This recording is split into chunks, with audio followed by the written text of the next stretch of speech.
sens, vous avez parlé d'Espagne, il y a une similitude avec l'Algérie sur la question de l'énergie renouvelable, parce que l'Espagne est un pays aussi qui est frappé par les sécheresses. Hein. Vous avez développé une expertise dans le domaine de tout ce qui était l'énergie renouvelable et surtout photovoltaïque. C'est en ça qu'il y a un intérêt. Vous êtes quand même le 5e mondial, je crois, si je ne me trompe pas. La question qui se pose en Algérie, c'est qu'on va travailler dans cette direction-là. Vous voyez, moi, je vois deux pays qui se ressemblent sur plein d'égard. Par exemple, 4% de croissance pour l'Algérie, 3,5% pour l'Espagne, une grosse croissance qui démarre.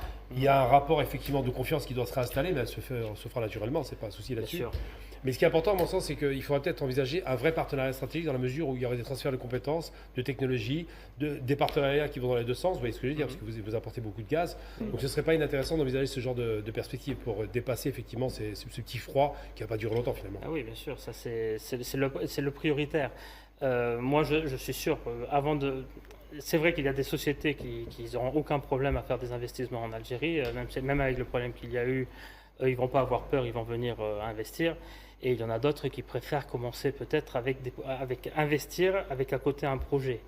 Avoir un retour dans l'investissement assuré, pas seulement investir et voir qu'est-ce qui se passe. Comme et ça, dans l'énergie, chaque entreprise a une politique différente de gestion, c'est normal, effectivement. bien sûr.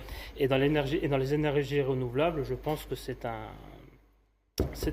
une stratégie qui peut être prise un secteur prometteur. C'est un secteur prometteur et on peut un peu faire comme ça a été fait dans les stations dessalement. Parce il y a 20 ans, toutes les stations dessalement, pratiquement, c'est des sociétés espagnoles qui sont venues le faire et c'était dans le cadre d'un investissement. Il y avait l'investissement, il y avait le retour assuré de l'investissement par le gouvernement algérien et par son ATRAC. Et ils sont allés en avant. Là, pour les énergies renouvelables, je suis sûr qu'on peut trouver une formule s'il y a un accord entre les deux pays surtout si vous avez l'intention ensuite d'exporter même l'énergie.